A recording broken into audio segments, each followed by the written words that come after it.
we're at the fourth of our conversations using this book, The Pilgrim Way. If you're following in the book, we're on pages 27 to 32.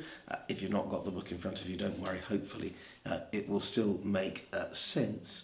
I want to begin actually though by going back earlier in the book to where we were thinking about prayer and worship, and we were looking at the Lord's Prayer, which has got that line that Jesus teaches us where we're to pray, "Your kingdom come." Bishop Rachel, I was wondering, the kingdom, what does that mean to you?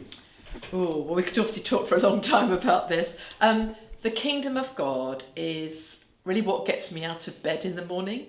It's about how we live in the present, in the light of all that God has done in the past, through Christ coming to earth, through Christ's death, through Christ's resurrection, through Christ returning to be with God the Father, knowing that one day Christ will come again and God will dwell with us and we will be God's people in that perfect relationship with God and with one another. And for me, I love thinking about it in the light of those verses from the final book in the Bible, Revelation, where we're told in chapter 21 that one day there'll be no more tears, no more pain, no more dying. And yet that has an implication for how we live now in the present. And actually this booklet takes us to those words of Jesus called the Beatitudes.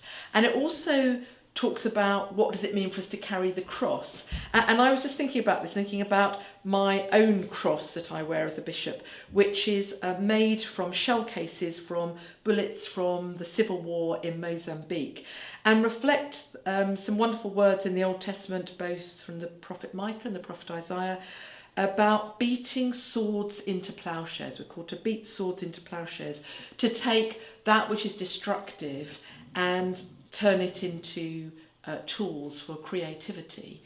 And for me, this is about how does the death of Christ and Christ rising again give me hope for how I live my life in a way that's joining in with what God is doing, that this is the work of God in our world, and one day that we brought to completion, but we're called to join in now in the present.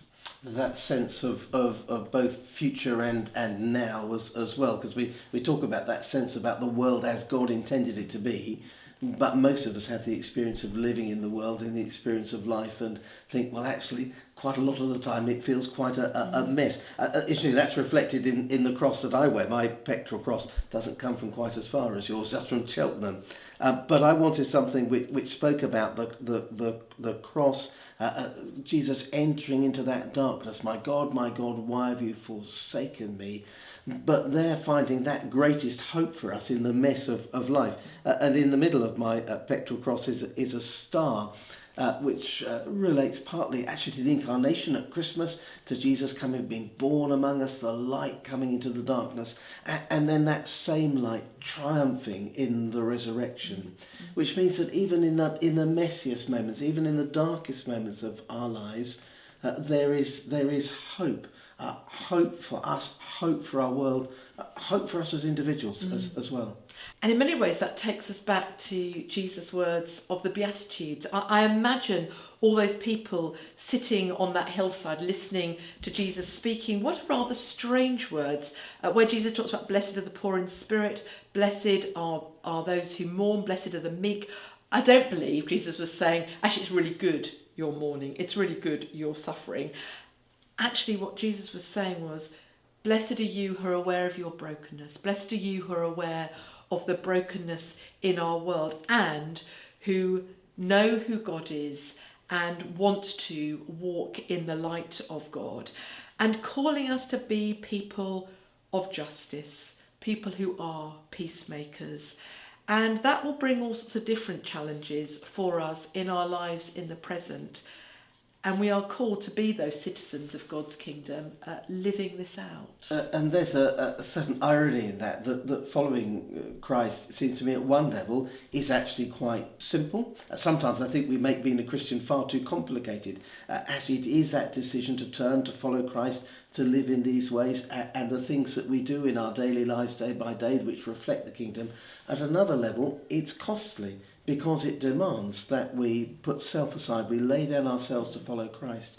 It demands a lot of us. It demands that decision to turn to follow Christ and to live in the way that God intends. I don't know about you, but I learn so much from Christians in other parts of the world.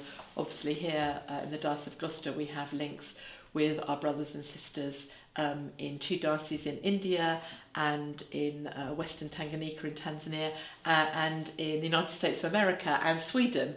And particularly I've found with Christians in places where they are facing extreme poverty, extreme struggle, that I've been really challenged about what does it mean for me to live the hope of Christ. I find they are often brimming over with the hope of Christ in ways that sort of put me to shame, living in the relative comfort that I do.